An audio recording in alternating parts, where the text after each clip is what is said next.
Good morning. Welcome to the First Unitarian Universalist Society of Albany.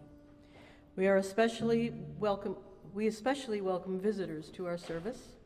My name is Pam Collins, and I am the Service Associate today. This morning, we welcome to our pulpit Erik vonHausen, who most of you know. Erik wears lots of hats here, for which we appreciate him immensely.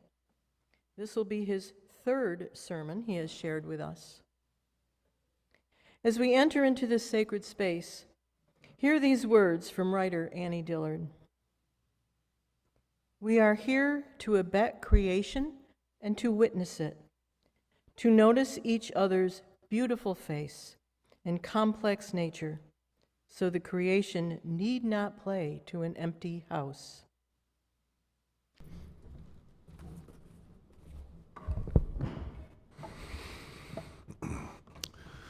Good morning. This is a prayer for healing by Jane E. Malden.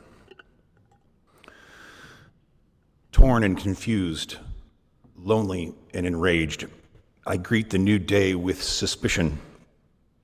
Spirit of life, show me the gate to healing. May I find in my hands the tools to craft a way through the pain. When even those tools fail me, may other hands reach out.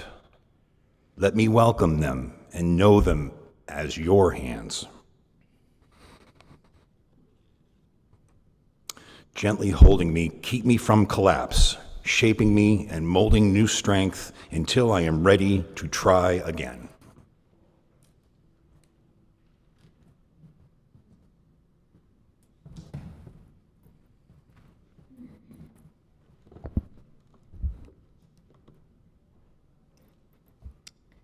Please join with me in the chalice lighting words, which are on the screen.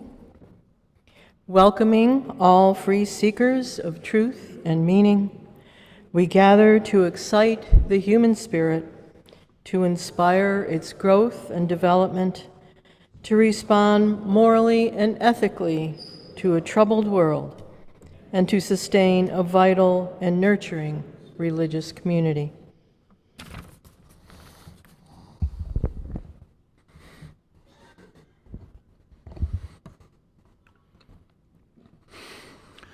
After I came up with the title for my sermon many months ago, The Power of Stigma, I recently just typed it into Google just to search it, and sure enough, there was an article in World Psychiatry called The Power of Stigma. Aren't they little copycats? But I wanted to read their opening statement because I think it's really powerful. Stigma is a very powerful mechanism. It is the expression of an old coping strategy, sometimes very efficient for survival.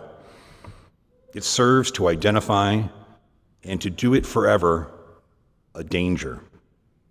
In order to do so, a characteristic of the danger becomes a distinctive mark, or the bearer is marked, often forcefully.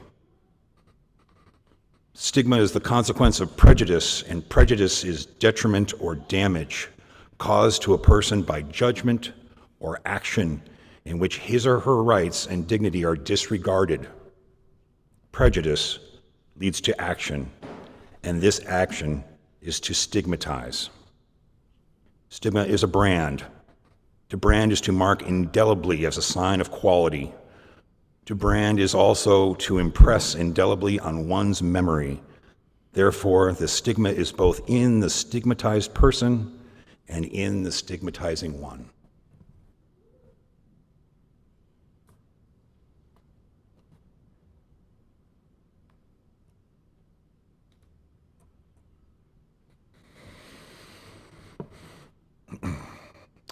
Today, let's gather in this sacred space of our faith and community with open hearts and minds as we embark on a profound journey of reflection, empathy, and action. Our focus today is on the pervasive stigma that surrounds both HIV/AIDS and mental health, two areas where misunderstanding and discrimination have caused immense suffering and division within our society. This sermon was born out of many years working with mentally ill adults and working as an HIV/AIDS activist. of which I am an HIV/AIDS patient. Stigma, my dear friends, is a formidable adversary that thrives in the darkness of ignorance and fear. It manifests in the form of prejudice, discrimination, and marginalization, robbing individuals of their dignity and their sense of belonging. But as people of our faith, it is our sacred duty to confront this darkness with the transformative power of love, compassion, and understanding. Let us first turn our attention to the stigma surrounding HIV/AIDS. Since the emergence of HIV/AIDS epidemic, countless lives have been lost, and many more have been shattered by the stigma and discrimination associated with this disease. People living with HIV/AIDS are often been unjustly blamed, shamed, and ostracized simply because of their health status. In modern gay culture, those who are HIV negative are considered clean, and those with HIV disorder are considered unclean, almost as if this was the Bible when we were talking about lepers.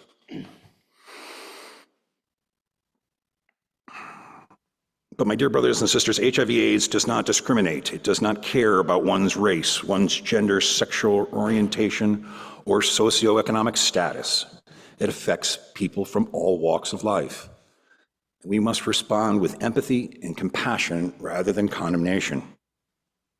We are called to love one another as ourselves. And this means offering support, understanding, and care to those living with HIV, rather than shunning them out of fear or misunderstanding. As we delve deeper into the understanding and the plight of those affected by HIV/AIDS, let us acknowledge the systematic injustices that perpetuate stigma and discrimination. Access to healthcare, education, and support system services remain a challenge for many individuals living with HIV/AIDS, particularly in marginalized communities. Therefore, our call to action extends beyond mere compassion. It compels us to advocate for systemic change and social injustice. We must raise our voice against policies and practices that perpetuate stigma and discrimination, and we must work tirelessly to ensure that all individuals living with HIV/AIDS have access to the care and support that they need to live full and dignified lives. Let us engage with policymakers, healthcare providers, and community leaders to advocate for policies that promote equity, justice, and compassion for all. Very similar to this sermon, I gave a very similar sermon back about 10 years ago in probably about 2008, 2009 or so, at a Catholic church in Saratoga, and told them that a friend of mine named Michael had died from stigma, and that he believed he was not worthy of treatment and didn't take the medication. It resulted in his death from HIV in a mere 4 years. A congregant after the service pulled me aside and said, "But you know, you can't really die from stigma." To which I replied, "Maybe you weren't listening."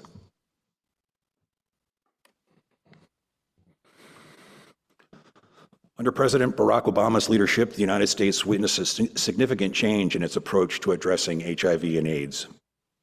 His administration placed a renewed emphasis on combating the epidemic, not only through medical interventions, but also by tackling the pervasive stigma surrounding the disease. This dual focus was crucial in establishing a national AIDS agenda that aimed not just at treating physical symptoms, but also in addressing the social and psychological barriers that hinder progress.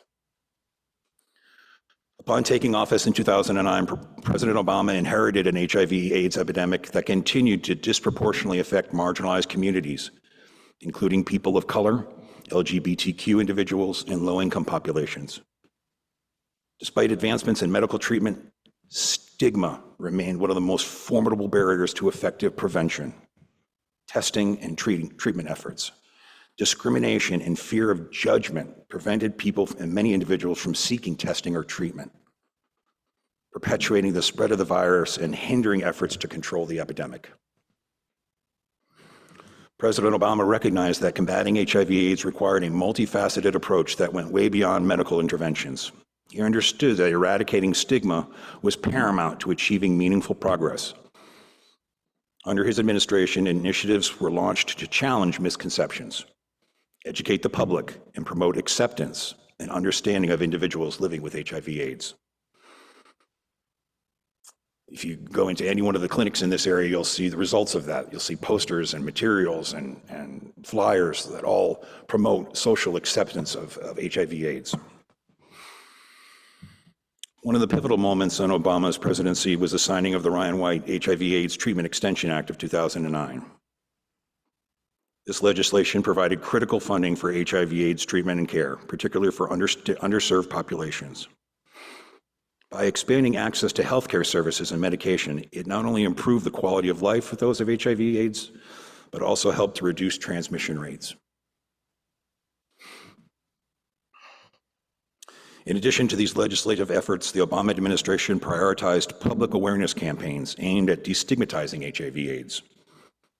These campaigns sought to dispel myths, encourage open dialogue, promote empathy, and support affecting individuals. By highlighting people with personal stories and emphasizing the importance of solidarity and compassion, these initiatives help to shift public perceptions and reduce the shame and discrimination associated with the disease. Somewhere out there is a calendar with my face on one of the months. I was with an organization that was trying to give a more personalized approach to HIV, to show people who were HIV positive and proud and not ashamed. And I was one of the months. I was thinner then, too. Oh, well. Furthermore, President Obama made significant investments in research and innovation to develop new prevention and treatment strategies.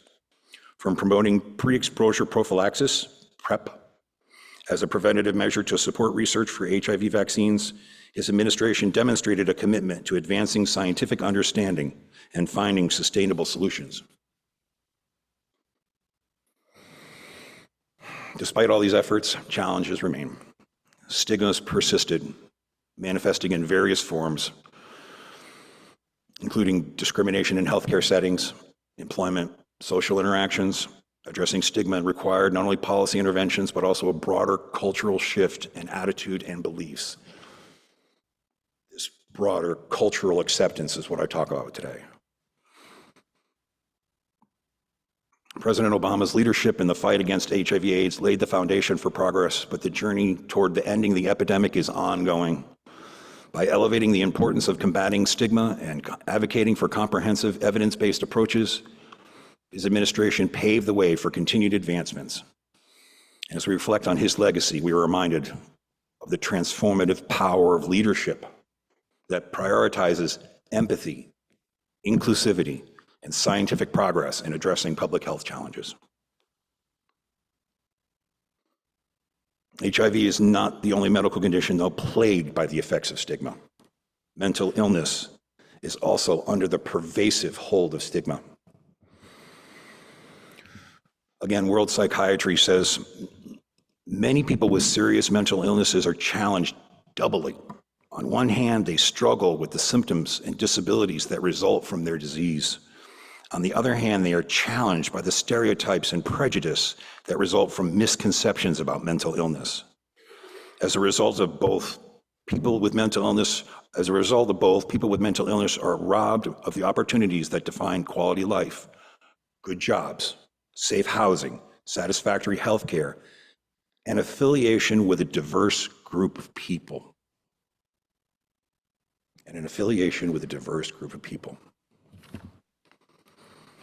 Although research has gone far to understand the impacts of disease, it has only recently begun to explain stigma and mental illness. Much work needs yet to be done.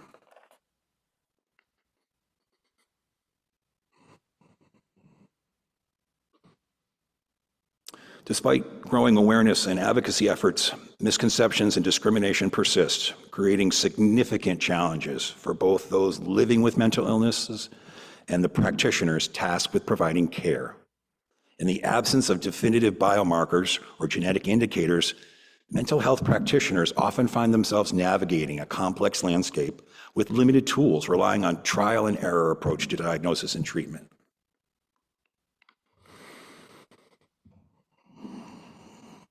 The inherent subjectivity in mental health diagnosis can contribute to uncertainty and variability in treatment approaches. Without clear biological indicators to guide their decisions, mental health practitioners may face challenges to accurately diagnosing. Lack of objective measures can lead to misdiagnosis, inappropriate treatment choices, and prolonged suffering for individuals seeking help.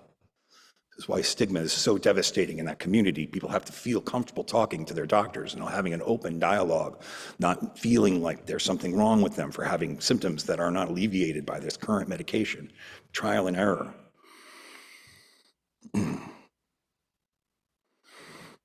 For mental health practitioners, combating stigma requires not only clinical expertise, but also empathy, cultural competence, and willingness to engage in open dialogue. Building trust and rapport with clients is essential. I know I've gone through the process myself. It can be embarrassing to talk about those things that affect our minds and yet can't be tangibly held in our hand or shown with a bruise. But we have to be open in an environment where we are not judged so that we can talk about what those things are. Often when I tell people I have an anxiety disorder, they say, but why? What are you so afraid of? I don't know. I wouldn't have a doctor if I knew that.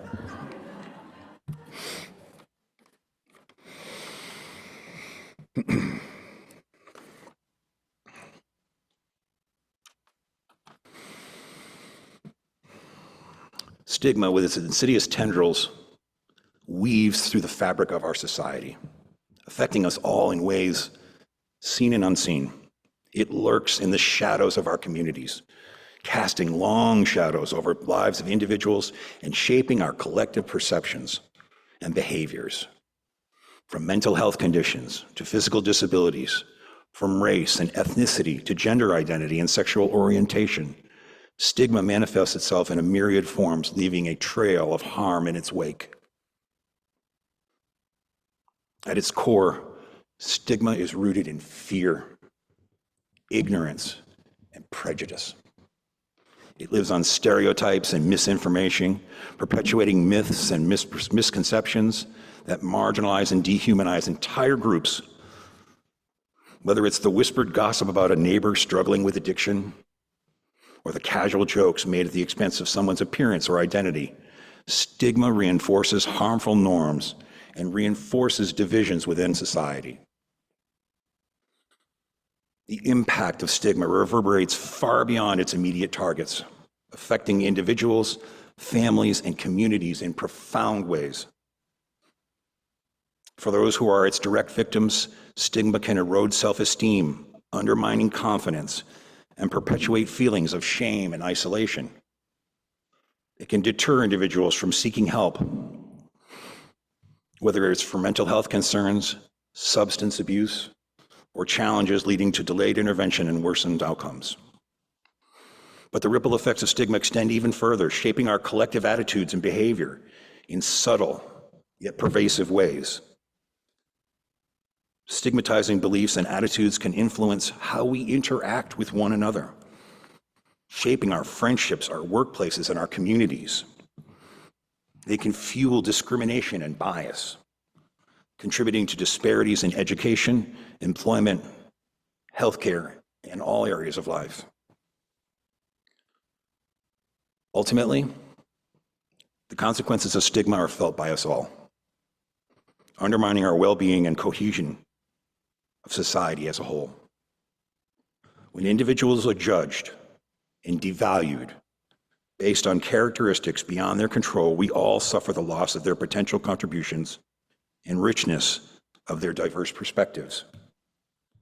Stigma creates barriers to connect and understanding, hindering our ability to build inclusive communities where everyone can thrive. Addressing stigma requires collective action and commitment.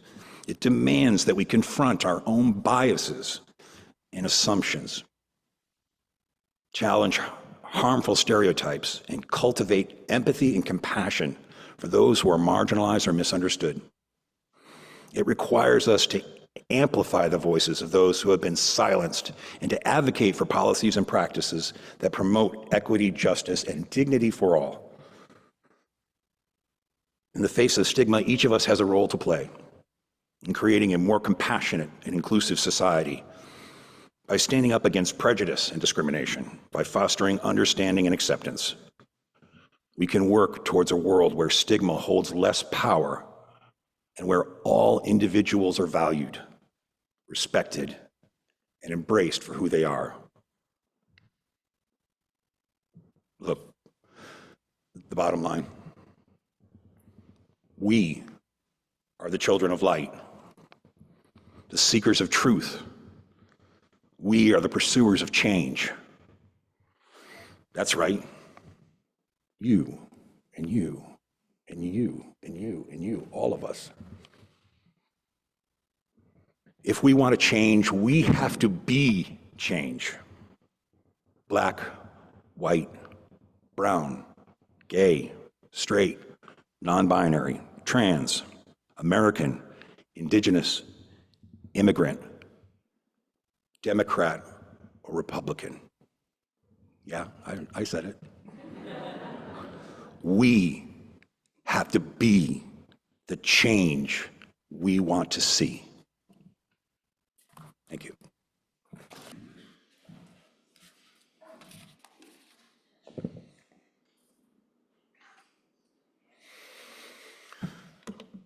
The great calling of my life is obtaining, understanding personal peace and sharing that amongst other people, finding ways to find that true inner peace.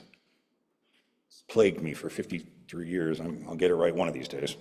But so I want you to just try to take this and open your hearts and hear these words and try to take this in. Peace is more than the absence of worry. This is Let Us Learn Peace by Annie Forrester, by the way. Peace is more than the absence of worry. It is the creation of safe havens for all. It is the building of security for everyone. It is the forgiveness of self as well as one who would harm you. Let us seek contentment. Let us learn peace. Peace is more than the absence of discordance. It is the intent listening to diverse points of view. It is the intentional speaking of all voices, one at a time. It is the tension within silence that welcomes all thoughts. Let us seek harmony. Let us learn peace. Peace is more than the absence of tension. It is studying the hard lesson of letting go. It is breathing through the pain to tranquility. It is forming friendship out of enmity. Let us seek serenity. Let us learn peace. Peace is much more than the absence of war. It is observing the promised truce when anger would say no. It is finding the just compromise when the ego would say, my way. It is striving for reconciliation when the heart would say revenge. Let us seek amity for all the earth. Let us learn peace.